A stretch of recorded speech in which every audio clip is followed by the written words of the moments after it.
Hey guys, it's me, Courtney, and I am here with Charles. We're going to start a small series of questions that need answers.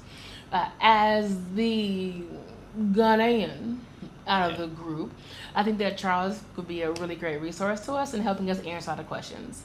Hey Charles, Hey, Courtney. how you doing today? I'm doing great. How are you I'm doing? wonderful. Thank you for being here with Beautiful. me. Yes. Thank you. So, today's discussion is going to be about these begging kids. That feels rude. That feels rude. It might be rude. If it's rude, just act like I didn't say it, okay? So, when we're out in the streets and we're in our cars, you often see a lot of street vendors, right? Yeah. You have the buff roast lady, Yeah. delicious.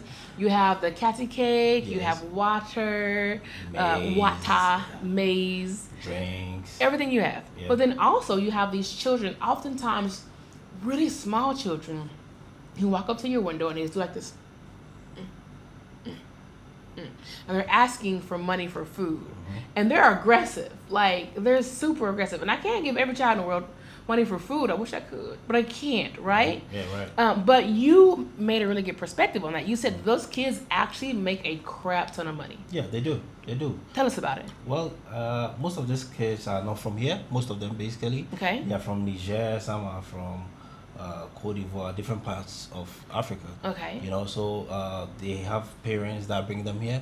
Some people rent these kids and bring them to Ghana. Really? Yeah, just to come back for arms. Wow. You know, they put them on the streets. At the end of the day, they do sales for them. When I say sales, they bring returns from the begging, and the parents give them a share. So the parents give so the children are working. They're working, basically. They are getting a share. Yeah, they're getting a share of the money. Yeah, they're working. But they're little. Those like some of those kids are like 5, 6. Well, as one will say, if you want food, then you should go out there, go get money, and I'll feed you. Oh wow. Yes. So when do they go to school? They don't go to school. All these kids don't go to school. Funny enough, they get to some age and they take them back to their country. They go make families and they come back with different kids. And repeat the cycle And of repeat the cycle. It goes over and over. You will never see any of these kids that are above 13, 14, 15, 16 years, especially the females. Really? You don't see them. If it's the guys, maybe fair enough. Yeah. But with the girls, no, they take them back because they know these girls are going to get pregnant. They are going to, go through a whole lot. So they just take them back, go marry them to, people, and, they have kids and they come back again to repeat that cycle. Wow. That's wild.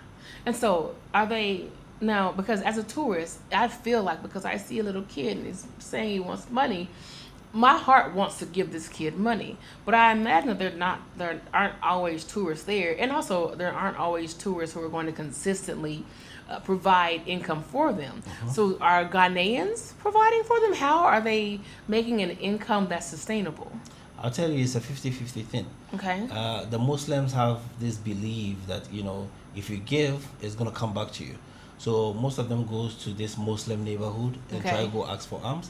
So this Muslim neighborhood, they are likely to be giving them. It's a thing for them. Early in the morning, most of the Muslims, they go out to give alms, and they believe in that. They believe when they do that, they are going to have enough money. They are going to have blessings from Muhammad, Allah, or whatever they say. Okay. You understand? So they also have their belief, and these people take advantage of that. Because of that, they go line up a whole lot. But now they are bringing it to the mall because they know there are a lot of expatriates or there are a lot of foreigners that comes to the mall and other parts of town.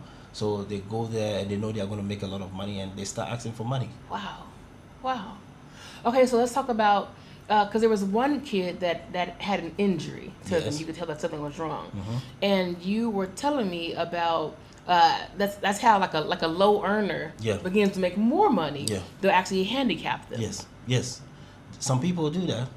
They do that to ask for more money. Some of them try to cut their hands or cut their legs to do business, because they believe if the person is normal, there's nothing wrong with the person, or the person is not physically challenged, no one is going to help. They'll go find work to do. Wow. But if they do these kind of things, then people will have pity on them and actually give them money. Wow. Yeah. It's sad. It's sad to see all this, but it's very sad. The government tries to regulate all this, push them out, but they keep coming day in day out. So are there any things that are in place that would help prevent that from happening? Like, in America, Mm-hmm. there's like child social services. Okay. And so if you see someone on TikTok and that person on TikTok is like, you're like, they're not a good parent. If you can find out like where they live, which is apparently very easy nowadays, you can actually call social services on them. And someone will come to their house, and if they don't feel that those kids are in a safe situation, they'll take those kids away from them. Is there nothing that's set up here that would say, hey, these parents are abusing these kids, or these kids aren't getting the education that they're supposed to be getting as kids, and then they would like go and like save the children, I guess, for lack of better words. Right, Courtney. I believe there are these bodies here that are in place for these, but mostly they are for Ghanaians. All these people, they feel they are foreigners, and they don't really concentrate, or they don't really focus on them. Oh. If worst comes to worst, they just push them out of the country to go, and they come back illegally. They pass through different borders and they get back into the country. There are immigration people that are supposed to regulate all these, Yeah. get out all these foreigners that are doing bad things, or that are doing things that are not according to the rules and regulations of the country. But hey, it's Ghana, as you know. Yeah. These things don't really work properly, I would say. Yeah. They don't really work properly. So this how we face them. Wow. Yes. Okay, so also I want to transition us just a teens. I want to go to because I think this subject today started off of people, of children that are being abused for work, but there's a lot of prostitutes. Yes.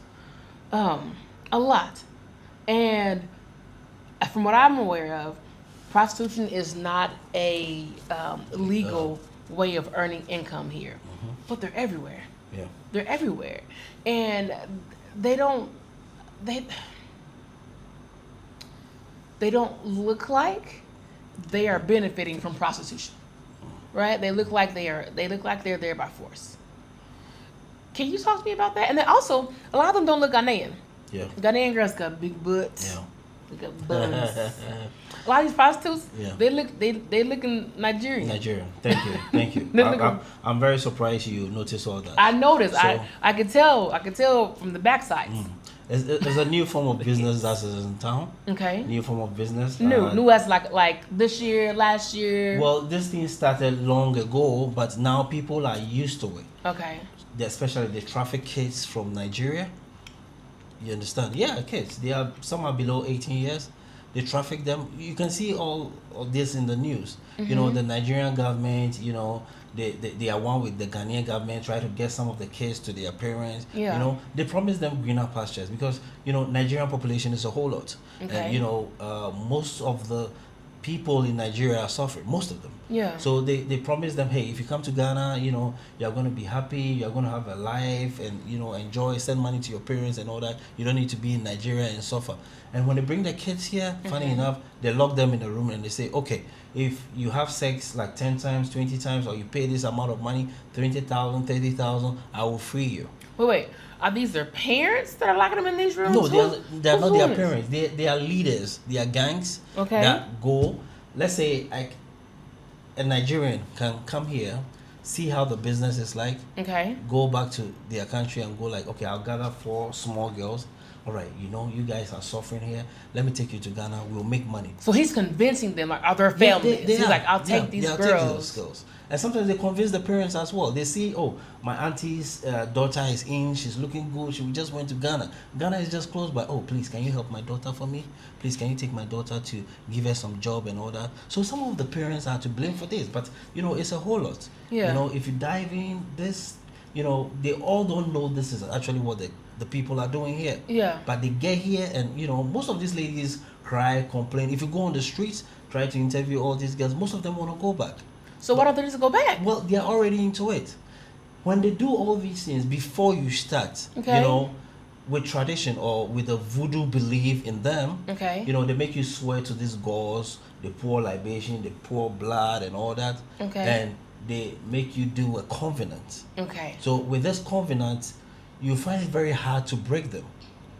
Everybody can just go like, oh, I'll just leave and nothing's gonna happen. Yeah. But they make them believe because they make you drink some things or take some things in you that is gonna put fear in you. You understand? And the worst is they tell you if you go, no matter what, they're going to find you, either kill you, make you mad. There's a whole lot that these people do to scare these kids. So is it like a particular religion that they have, or is it just like it's just like a belief that they have? Like, help me make sense of that. Like, do they? Right. We as Africans, Okay. you know, because of the voodoo thing, it's been in our movies, it's been in our culture. People are scared of witchcraft and all that. Yeah. So they really believe in these gods Okay. because right from birth they've scared you. They've made you believe that they are gods that has powers. Okay. You understand? So those Got it. kids, they've got this fear in them. Just in general. In general. But like keeps. This is with Africa as a whole. Okay. Not only in Nigeria, in Africa as a whole. Okay, it's like a general fear A of like, general hey, fear. it's a God out there that Thank will you. punish you. That will punish you. Okay. So everybody gets scared because they know they can take the Bible, do whatever they want to do, and nothing is going to happen to them. Though they believe in God, but at some point they believe God is not going to strike you right there and here. Yeah. But with these voodoos, things have happened that they believe in. Okay. Let's say someone has stolen money, they took the person to a voodoo, and the person in a week time, the person dies. Okay. So whoever you are definitely going to believe it. So even if it's not your religious beliefs or the thing that you follow, Yeah. you still know. This voodoo thing is out I there. don't mess with them. I don't go close to this. So they or this. force a lot of these girls into these traditions, A even whole if they're lot. not their belief. A whole lot. And now they fully like if I went out there and I was like, girl, no, it was me too, and I got free, and you could be free too. They believe it. You can convince some of them. Okay. But trust me, if they've cut your blood and they've dropped it in this voodoo, Yeah. you'll be like, I'm in this trouble or I'm in this mess. You are not in it. And whatever gods they sweared with, they believe is going to haunt them the rest of their life. Wow. So, it's a psychological thing Wow. that, they try to brainwash all these kids. Yeah. And it's happening. Now it's a business that they are bringing a whole lot of kids here. Okay. It's in the news. Yeah. It's in the news. If you check them out, people bring kids here, try to force them to do a whole lot they don't want to do. Wow.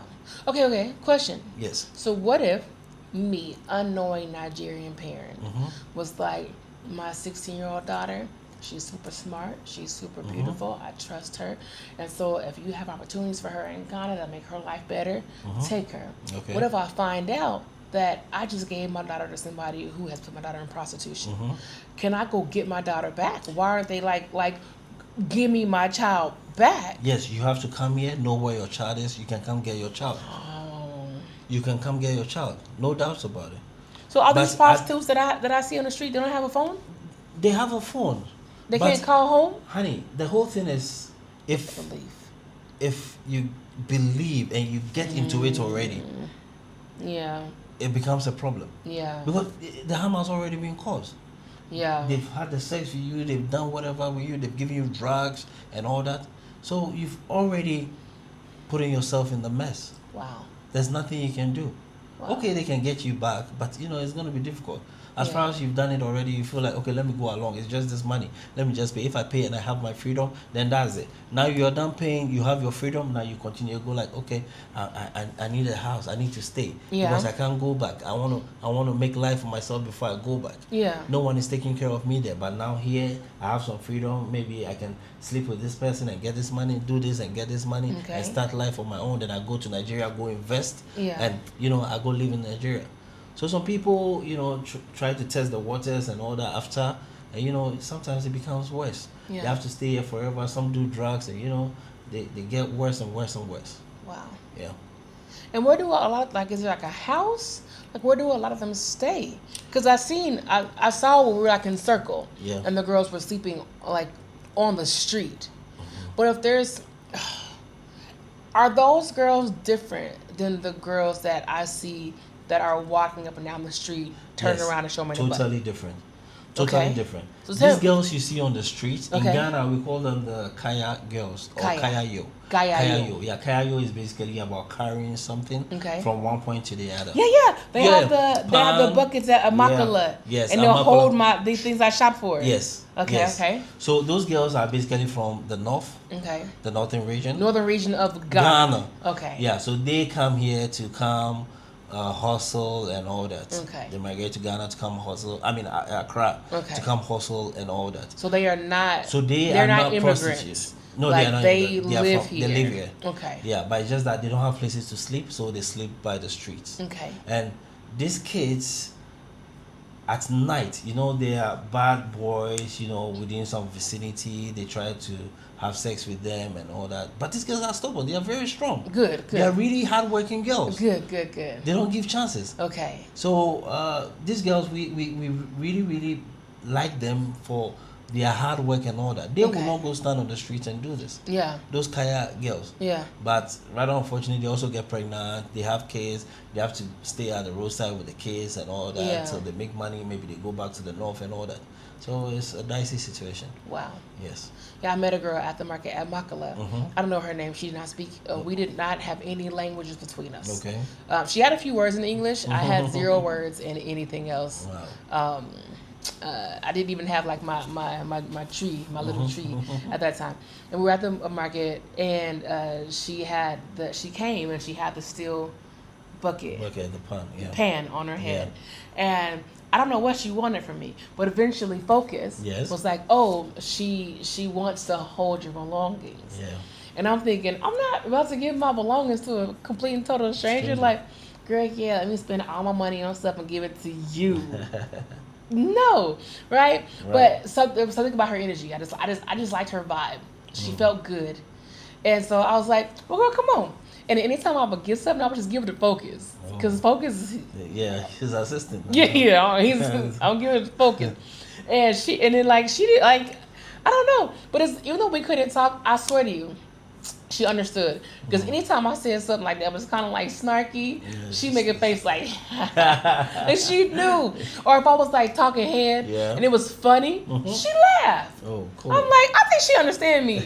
Wait a minute, like she understand what I'm saying. And at the end of it, because Focus, and I'm like, Focus, I want to give her some money. He's like, just a little, and I'm like, so I gave her 100 CDs. Cool. I really liked her. Yeah. I know that 100 CDs is a big deal. For those who are watching, 100 CDs is $10 American. But here, 100 CDs is like a big deal, right? Yeah, big deal. Yeah. Especially to that girl. 100 it's CDs, a big deal. like that's wild. Yeah. And I rolled it up really small, and then like, cause me and her like were walking in the back, like we're last, and I slid it into her hand, and she looked at it, and she was like, and I'm like, shh, put it away, like put it away. Also, I don't want anybody else to that I just gave this girl 20. It's like 100 cities, like she little, like she's skinny. I don't even know that she's like, I don't want nobody to be like, let me get some of that money. And I hugged her goodbye, but she came with her, like she walked until it was like, no, she's like, I'm with you, like, and she stayed, and at the end, I don't know, I didn't understand what she said, but she took my hands. And she just said something to me, and I don't know, but it felt nice, right? And I gave her a hug, and she said it again, because I think she was waiting for me to like respond. But girl, I don't know what you're saying, right? And I just said thank you. Wow. Right? Because I don't know. And then a lady on the curb, she's like, she was saying, may God bless you, with abundance and money for the rest of your days. And I was like, girl, amen. Amen. Give me all the money, Lord. What a blessing. All of the blessings. Yes. So thank that lady understood, because Focus didn't understand, and he's Ghanaian. Yeah. He didn't understand what she was saying, But that lady understood the tribe that she was from, her tribal language. Yeah. And she when she yelled and told me, like, oh, thank God the lady was being nosy and paying attention, because I had no idea what she was saying, and she was so sweet. And she gave me her phone. She had one of those little bitty phones, little bitty black phones that you probably like play Snake on. Yeah. And she showed me her numbers. I took a picture of it, and I text her, but I don't really think you get text messages. Yeah, I don't know if it's that kind of phone, and I can't call her. And we took a selfie together. Oh. I wanted to send her the selfie, but that phone that phone don't get pictures. Like I don't know how. So now I'm always like, I really wish I could get in contact with her. You see I her. want to see her. Yeah, you know. I think we should look for her. It's like we one day. bonded a little bit. You know. I don't know. Those girls are sweet girls. She just seems that so 100 sweet. cities you give her, you know, she's gonna thank you so much because that's literally what they make in a night. Yeah. Yeah, or let's say in 2 days or 3 days. That's the money they make. Yeah. So you giving her that for a day, oh, she's really gonna bless you. Yeah. She's really gonna bless you. I think we should find that girl. I really wish we could. We need to go to the Michael Lennon store. Okay, you still have a picture, right? Yeah, I still have a picture. Yeah, we'll It's find like, it. someone please find this girl. We'll find her. Okay. We'll find her. Well, I appreciate that. Thank you. I was those are some things I was wondering about, and I know it transitioned. Yeah. So I appreciate you letting me know. Welcome. Thank Those girls are hardworking, and you know, we give it to them always because they'll carry your stuff wherever you want to go. Yeah. You just give them something little. Yeah. Yeah, and if you see how all of them are rushing to pick your stuff up, oh, it's so amazing. So amazing. Yeah. Yeah, those girls are really, really hardworking. I love that. Yeah. That's awesome. Okay, guys. Well, I think that was enough good information for today. Thank you, Charles. Welcome. AKA Honey, AKA Nana, AKA Mr. Swangado. Because everybody knows him. It's weird. Yeah. You are popular here. Well, yeah, I know some people. All right. Next time, let's talk about how you brought electricity to an entire neighborhood. That's fine. That's okay. All right. Well, I don't know how to end these because, you know, we're new here. So if you have any suggestions on how we should end these, let me know. And should we sing it out? Should I drop some bar? I don't know. You tell me what you like and we'll just adjust to it. So until then, bye. Peace out.